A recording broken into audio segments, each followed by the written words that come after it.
seeing just her good naturedness felt like, oh wow, how exciting that would be as a robot strapped to Deck's back. Hunting something that can't be killed. Dan, it Nice. is so good to talk to you, man. I love Predator Badlands. I'm so happy it's coming out on home entertainment release. This movie blew me away, man. And thank you so much for doing DVD commentary because audio commentary for me growing up, it was like my version of film school. You have so many great nuggets in the commentary for this. And that's kind of what I wanted to talk about. Because at the opening, you mentioned that the opening shot for Badlands was originally conceived during Prey. What was the reason that this ended up in Badlands instead of Prey? Or sorry, that yes, that's Well, the question. it wasn't that it was conceived during Prey. It was originally it was to mimic the opening of Prey, Ah, where Prey the beginning is like shots of nature and in the 1700s in America and we hear voiceover and then and then this was the same thing as just there was like a little nature documentary on Yacha Prime and then for a trailer we were pitching. We wanted to do a shot where it was letterboxed on this. ah, We had this shot of this crazy, awesome, vast desert, and and the letterbox opens up as we see the bike going across, and it was so cool. It was such a great way to like bring the viewer in. But felt like we can't do that in a movie. We can't have letterboxing that moves, and that bred the idea of like, oh my gosh, we could like put the shot inside of a cave and be pushing through, and the cave mouth can open up and feel like you're pushing through letterboxing. So, and then it also then has a little bit of a connection to the shot and pray that is a connection to the shot in the Searchers, where you're pushing through a doorway and then reveal the vast expanse ahead. So. There's other touch points as well. But I audio love. commentary for me too was absolutely as integral as film school. There were commentaries that I would listen to multiple times to be as enjoyed as I did at the movie and learned so much from them. So I'm glad that you were similarly influenced. Well, even at this, there were points where I was going back and catching these tidbits and just taking notes, be like, oh, I didn't know that. Like one of the Mm, things, the hover hogs, that was never originally a part of Badlands. Did yeah. anything else migrate over from Killer of Killers, tonally, visually, even philosophically, that ended up shaping this film? More specifically, there's when Deck greets his father, he cuts his hand and Yes. sheds blood in front of him, which came from a salute that we had in Killer of Killers. That was just asking the animators, we need to come up with a Predator salute, um, and we don't want it to resemble other salutes from our personal history. What could they do? And that was one animator's pitch, hilarious pitch. He filmed himself doing it. And so yeah, then that directly came from Kill of Killers into Badlands. Um, my gosh, I mean certainly the guards as well. So there's guards in Kill of Killers in the final chapter, and those our finale of Badlands had was very much expanded from the original scene. We started showing it to people, and they wanted more. And so we ended up not being able to shoot anymore. So it became mostly Weta in CG land, and we didn't have time to develop new Predator. It had to be done very quickly, and so we said, why don't we just take these awesome designs from Kill of Killers and use them for the rest of the clan? So that's where that came from. Ah, that's amazing. I actually want to talk about that scene a little bit where Deck does cut his hand because if I'm not mistaken, in the commentary, you kind of talk about, well, first of all, that's where we first really get connected to Deck and we really kind of understand who the character is. But you also kind of mention that you cited Star Trek 2009 as inspiration for a part of that scene, particularly the Kelvin verse moment. That what part of the Kelvin verse in Star Trek 2009 helped unlock that scene for you?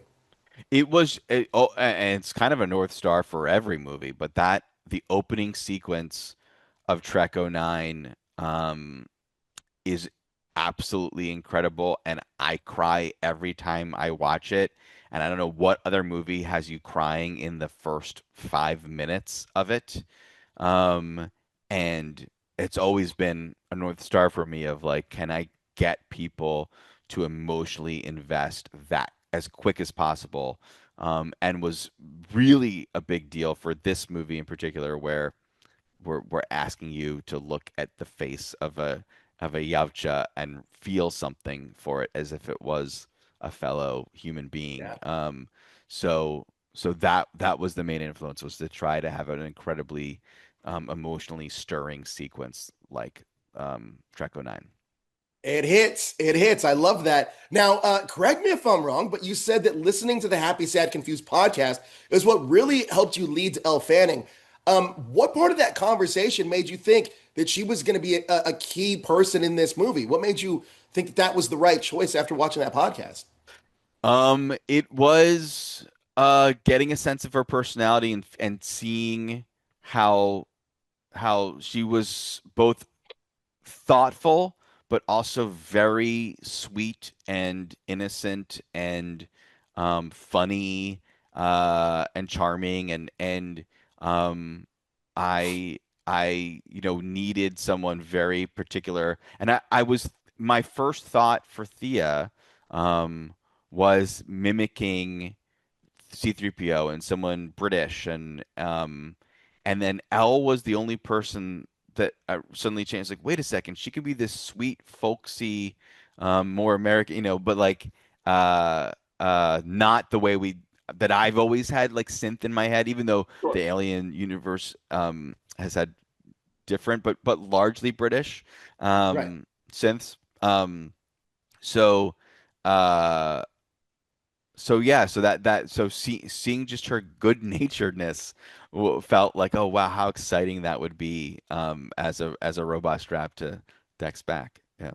Uh, That's amazing. I actually want to talk about the Tessa concept a little bit because you said, and I love too that there's extended scenes and deleted scenes that are in the extras, and Yeah. there's audio commentary over those too, which I think is awesome because now we're getting an insight into how things came about conceptually. You know what I mean? There's a different concept for Tessa in the movie. How did the initial idea evolve into the version that we see in the finished film? And how important was her arc mirroring Deck's arc in such a meaningful way in the film? Yeah, I think initially throughout the entire time was trying to ensure we had a great villain, someone that was an incredible antagonist and would really put Deck on his toes, both physically and emotionally. And um, at one point, I was really interested in like seeing Tessa become Tessa, um, and that's some of the deleted scenes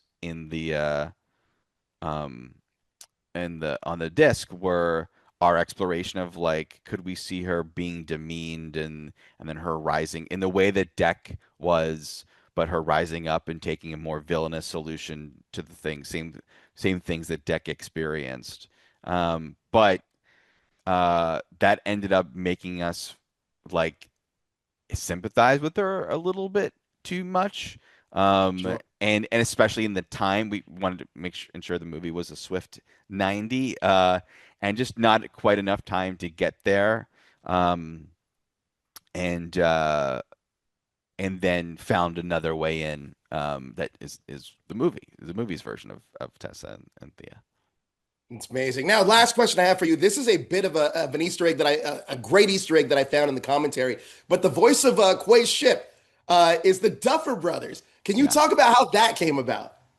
Yeah, I was supposed to do an episode of Stranger Things of the final season, and then both Badlands and Killers got greenlit at the basically the same time, and it just made it I can't do three things at once. So, I had to bow out, but I became friendly with the guys, and then we were mixing um, but we used some of the same sound team, and they were mixing Stranger Things, and I was mixing Badlands at the same facility, and we were hanging out, and we had to record the voice of the ship, and I was like, "Would you guys want to like have a little cameo?" And what's funny is, you know, I don't think they quite realize, and maybe I didn't say, given the full truth of like you're speaking in a different language, and it's an Right.